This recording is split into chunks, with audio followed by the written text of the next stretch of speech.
Pirmkārt, liels paldies, ka uzaicinājāt mani. Premjerministrs Modi un premjerministrs Netanjahu jau daudzus gadus ir uzturējuši ļoti ciešas personiskas attiecības.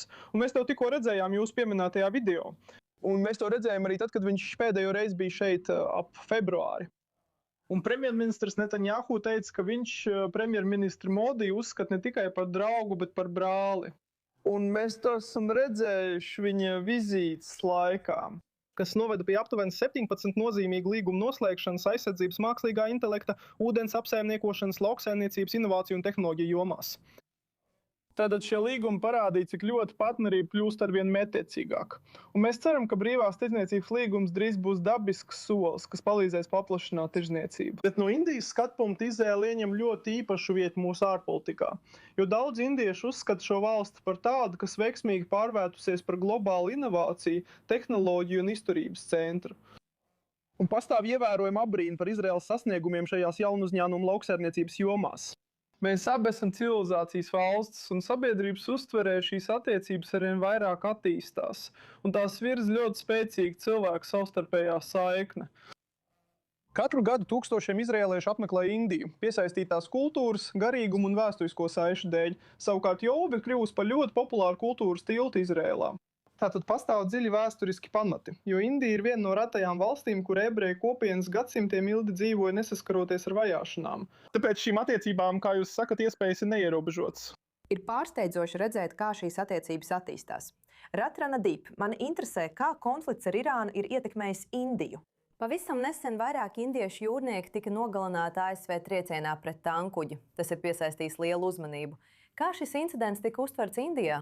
Vai tas ir izraisījis kādu iekšēju kritiku par Indijas ciešajām attiecībām ar Izraēlu vai pat ar Amerikas Savienotajām valstīm? Tā ir taisnība. Tā ir ļoti sarežģīta situācija, kur atrasties.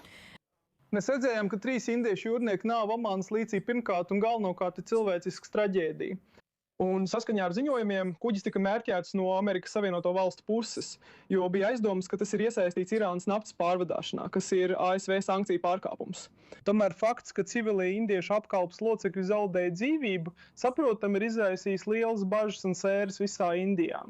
Un Indijas reakcija ir bijusi stingra, bet arī līdzsvarota, jo tā oficiāli iesniedz diplomātisku protestu un uzsvēra, ka civilie jūrnieki nedrīkst kļūt par nejaušiem upuriem lielās ģeopolitiskās konfrontācijās. Valdība ir arī aicinājusi ievērot savaldību, aizsargājot komerciālos kuģošanas maršrutus, kas ir būtiski globālajai tirdzniecībai un enerģētiskajai drošībai. Taču vēl plašākā nozīmē šis incidents izceļ atkārtot izaicinājumu Indijai. Persijas līča reģions ir ļoti svarīgs Indijas enerģijas piegādēm, tirdzniecībai un Indijas darbaspēkam ārvalstīs. Īpaši liela daļa no naudas pārvedumiem uz Indiju nāk no Persijas līča valstīm, un liels skaits indiešu dzīvo šajās valstīs. Un kad Irāna uzbruka pat pēdējā kara laikā, tas kļuva par problēmu Indijai. Jo neskatoties uz to, ka Indijai ir labas attiecības ar Irānu, viņi uzbruka pilsētām, kurās dzīvo Indijas civiliedzīvotāji. Tāpēc tas ir sarežģīts izaicinājums Indijas ārpolitikai, kas cenšas uzturēt līdzsvaru starp vairākiem partneriem. Bet es neticu, ka tieši šis incidents izraisīs kādas būtiskas izmaiņas Indijas ārpolitikā. Bet tas ir skarbs atgādinājums, ka konflikts, kas pastāv Rietumāzijā un ir ļoti atšķirīgs Indijai, joprojām ietekmē arī Indiju. Indijai noteikti ir jāmeklē sarežģīts līdzsvars, saglabājot ciešas attiecības ar Izraēlu, bet vienlaikus uzturot saiknes arī ar Irānu, ar Arābu valstīm un Persijas līča valstīm. Kā praksē izpaužas šī līdzsvara meklēšana? Indijas politika attiecībā uz Rietumāziju vienmēr ir balstījusies uz šo līdzsvaru. Un šī krīze šo līdzsvarošanas aktu ir padarījusi sarežģītāku, bet būtībā nav to ļoti mainījusi. No vienas puses mēs esam redzējuši Indijas padziļinātās strateģiskās saites ar Izraēlu. 2 dienas pirms kara sākumā ar Irānu premjerministrs Modi atradās Izraēlā. Un ir bijušas būtiskas atšķirības tehnoloģiskajā sadarbībā pat ar Amerikas Savienotajām valstīm. ASV ir tik acīm redzami strateģiskie partneri.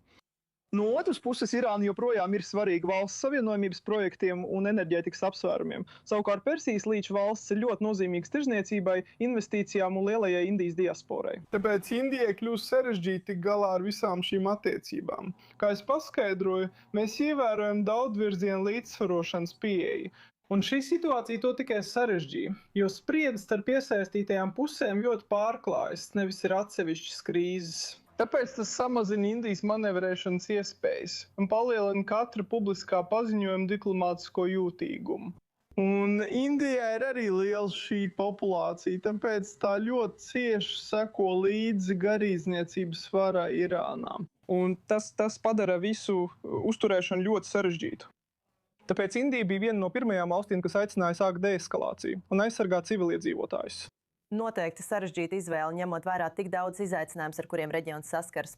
Ranadīps Čakrabortijs, lieliski, ka esat kopā ar mums I24 News English, lai izskaidrotu Indijas skatījumu šajā jautājumā.